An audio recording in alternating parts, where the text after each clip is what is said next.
Wow! "You got to be f***ing kidding" is arguably the most recognizable line in John Carpenter's horror classic, The Thing.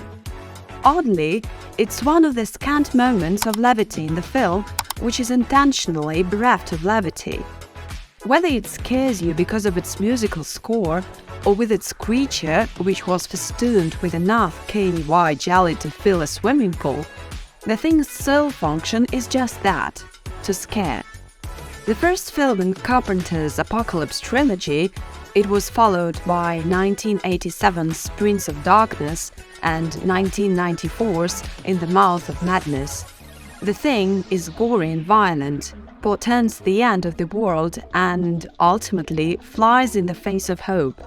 And it's one of Carpenter's personal favorite movies. Here are some things you might not know about the 1982 cult classic. It was a flop with audiences, and it was partly its fault. What The Thing lacks in comedy, it makes up for tenfold in claustrophobia, paranoia, loneliness, and some of the most incredibly frightening practical effects in film history. Yet audiences were none too receptive to the film, at least at first, as The Thing earned just shy of $20 million at the domestic box office. The movie tanked when it came out, Carpenter admitted in a post-screening Q&A at the Cape Town Film Festival in 2013. "It was hated by fans.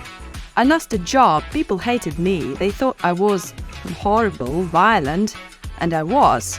But now, here we are 31 years later, and here you are filling the theatre." Part of the problem was that The Thing opened 2 weeks after It, and while It featured a benevolent alien and a happy ending, The Thing starred a violent, evil alien and had an ending that left audiences scratching their heads a bit. "I'd made a really grueling, dark film, and I just don't think audiences in 1982 wanted to see that," said Carpenter. "They wanted to see It, and The Thing was the opposite." Critics hated it too.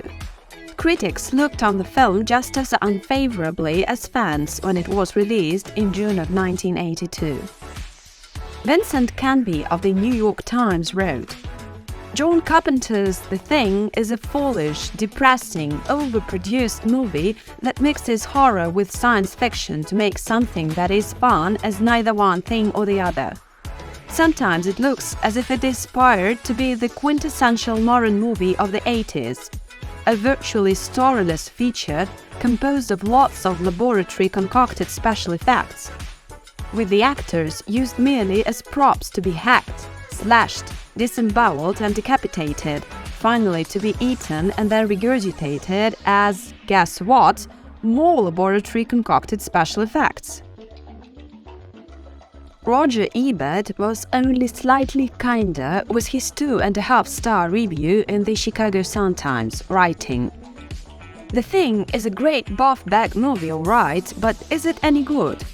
I found it disappointing for 2 reasons. The superficial characterizations and the implausible behavior of the scientists on that icy outpost. Characters have never been Carpenter's strong point. He says he likes his movies to create emotions in his audiences, and I guess he'd rather see us jump 6 inches than get involved in the personalities of his characters. The Thing is basically then just a geek show, a gross-out movie in which teenagers can dare one another to watch the screen.